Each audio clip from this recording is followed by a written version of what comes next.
So Jude's back, and she's not just surviving fairy, she's running it. Technically, Cardan wears the crown, but who made him king? Who pulled the strings? Who's the mortal with trust issues, a sword, in a year and a day of royal leash? That's right, Jude, queen of petty and politics. She's Cardan's seneschal now, his top advisor, which is basically medieval code for she makes all the actual decisions while he lounges dramatically on the throne with a goblet of wine and emotional damage.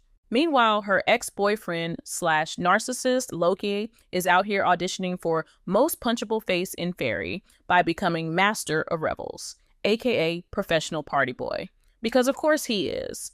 Jude's also working for the Court of Shadows, fairy's version of MI6 if MI6 was run by a scarred goblin, a bomb-happy girl, and a ghost with boundary issues.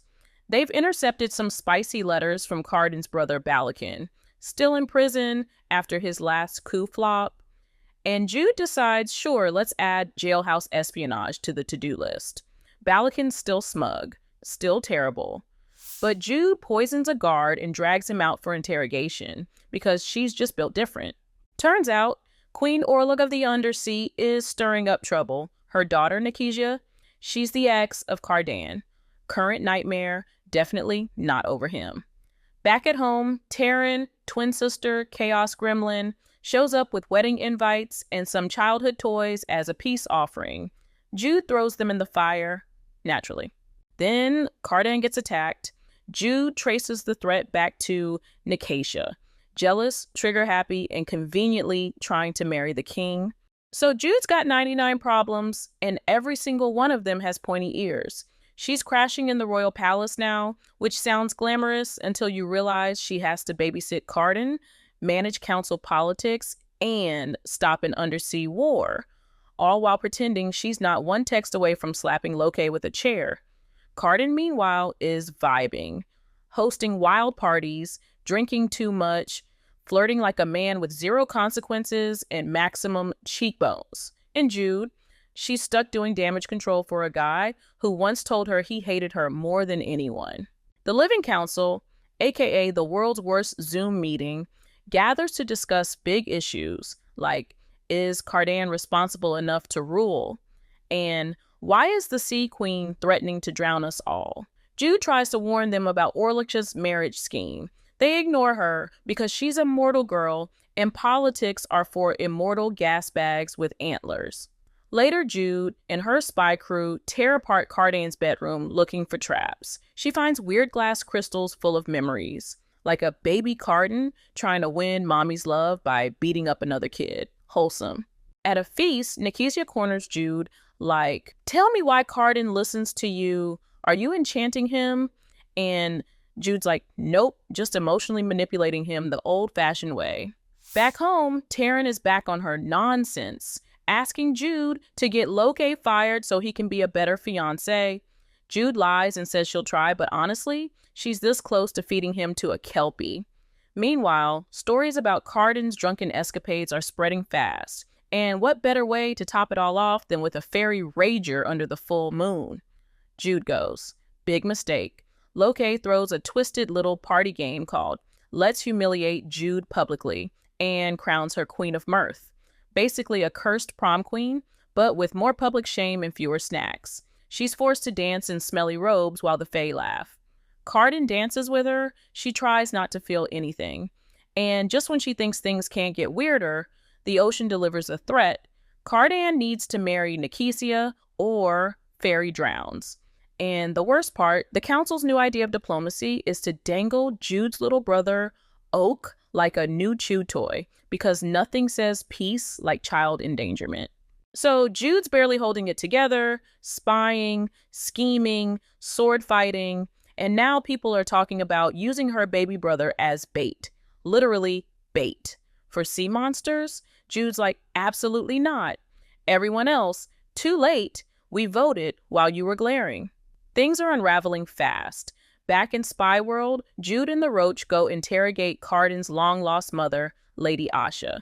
She's snarky, bitter, and locked in a dungeon. So, standard fairy mom. She spills that she used to hang out with Jude's mom in the human world and casually drops a prophecy.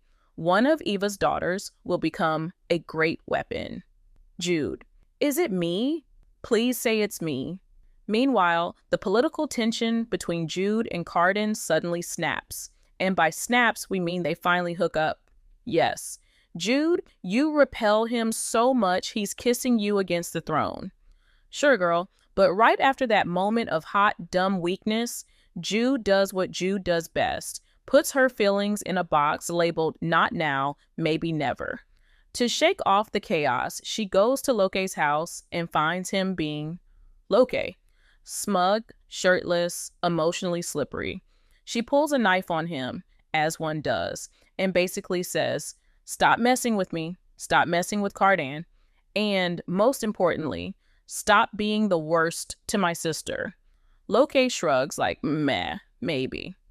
So Jude heads back to work. No time for romantic disasters, just political ones. Cardan's letting Nikezia back into his circle, because that's what you do with exes whose moms are threatening war, right?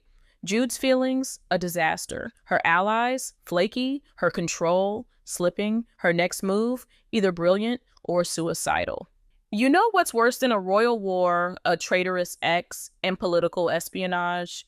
Family functions. Jude heads back to the mortal world to prep for Taryn's wedding, accompanied by her chaotic crew, Vivi, her bisexual goth sister who hates fairy, Heather, Vivi's unsuspecting human girlfriend, and Oak, the world's cutest potential weapon of mass destruction. Everything is fine until it's not. Heather still doesn't know she's dating a literal fairy. So when Vivi and Oak casually show off their magic on the front lawn, Heather's like, "What the actual glittering hell?"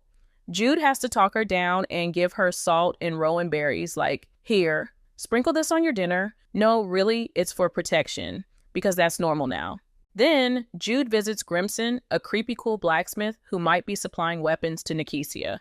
She pretends she's just buying a wedding gift, but really she's spying. He gives her a pair of magical earrings that make the weather look beautiful in exchange for a literal tear. Weird trade, but okay. Back at the palace, Jude and Cardan debrief. Nikezia told him there's going to be an attack on Oak during the wedding, which is lovely timing because Jude is literally packing for it. On her way to the event, Jude gets ambushed by 7 masked riders on horseback. She barely escapes, takes an arrow to the thigh, and limps her way to Maddox's estate. Vivi stitches her up, and Jude has a full-on "I'm too tired for this betrayal" breakdown. But there's no time for feelings. It's wedding day. At the reception, everything's pastel perfect until it isn't. Heather shows up, enchanted into a cat person. Tail, ears, full transformation. Not ideal. Jude tracks down the fairy who cursed her, threatens him at knife point, and gets the spell reversed. Heather's freaked. Vivi panics, and in a totally healthy response, enchants Heather to forget the entire thing. We'll come back to that emotional landmine later. Then Jude notices something chilling. Taryn is wearing the earrings that Jude lost during the ambush, which means Loke, her fiancé, was one of the people who attacked Jude. Cute proposal gift, bro. Before Jude can confront anyone, the ghost, one of her trusted spies, shows up and betrays her. He delivers her to the undersea, bound, gagged, and totally alone. So next stop, prison cell with ocean view. Jude wakes up underwater, strapped to a bed and greeted by Nikezia. Because nothing screams luxury like kidnapping your crush's crush and threatening her before breakfast. The undersea isn't all seashells and singing crabs. It's cold, dark, and aggressively moist. Jude's trapped in a bubble of glamoured obedience, except surprise. She can't be glamoured. She pretends to be enchanted anyway, because sometimes the smartest move is playing dumb. Queen Orla, Nikezia, and good old Balakin, still the worst, interrogate her over a sad little dinner of seaweed and manipulation. They want intel on Cardan and Maddox. She gives them half-truths with a polite smile, while mentally planning all their deaths. Then she gets thrown in a luxury prison cell, which is just a rock with a view and a bucket. She's left there for days. No sun, no poison, which she's addicted to, no control. Her body starts to fail. Her thoughts blur. Her only coping strategy is narrating her own slow decline like a gothic podcast. Cardan's face flashes in her mind, smug and maddening. Matic too, which is how you know she's really spiraling. Balakin visits and takes things from bad to ew. He leans in all creepy and whispers, "When you get out, and you will, your job is simple. Kill Cardan." Jude smiles and says, "Sure." Internally, LOL, no. When she's finally returned to land, Jude crashes at Maddox's house like a wounded stray. Taryn shows up, acts nice, and casually mentions that Jude's been gone for a month. A month? Oh, and while she was gone, Cardan made some sketchy political deals with her life as the bargaining chip. To get her out, Cardan struck a deal with Queen Orla, trading political power for Jude's freedom behind her back. Jude isn't flattered. She's furious because once again, she was a pawn, not a player. She's humiliated. She's furious. She's plotting again, but not to destroy Cardan. Not yet, because something's coming, and Jude's not going to let anyone else pull the strings. She's bringing poison to the party and maybe a knife. So there's a masquerade ball days away, but Jude doesn't wait. She tries to see Cardan, to warn him, to yell at him, maybe even to stab him lovingly. But Maddox slams the door in her face. The Court of Shadows, ransacked. Her allies, missing in action. Valmarin, useless. With nowhere left to turn, Jude knocks on the last door she ever wanted to open, Balakin's. He answers like he's been expecting her, smug, polished, terrifying. He offers her a fancy dress, an invite to the Royal Masquerade Ball, and a tiny glass vial. "Slip this into Cardan's drink," he says. "Save the kingdom." Jude smiles and takes it. Not because she's going to use it, she just wants a front row seat to whatever hell show Balkan is planning. Later that night, she sneaks into the palace through the roof, because that's just how Jude goes to parties now, and finds Cardan in his room, already drunk and already over it. She tells him most of it, the undersea, the glamours, the threat of war, but not the part where Balakin asked her to kill him. That one stays in the vault. Then the roach and the bomb burst in, knives drawn, because from their angle, it looks like Jude's about to murder the king. Which, fair, Jude talks them down. She's not glamored, just naturally paranoid and emotionally unavailable. They believe her, mostly. So they all get ready for the masquerade. Jude trades earrings for soup, puts on the dress from her mortal enemy. Nothing weird about that. At the ball, glitter, lies, poison. Locate is flirty, Taryn is fake, Cardan is drunk in peacock feathers. Jude takes one look at him and knows. He's been poisoned. Balakin screams murder and tries to frame her. Classic. She hauls Cardan out, half unconscious, and meets Balakin in the gardens. He wants the crown in exchange for the antidote. Jude agrees, but only after testing the poison herself. She pretends to drink it, spits it out, and signals the bomb. Then she pulls a knife and ends it. One clean strike.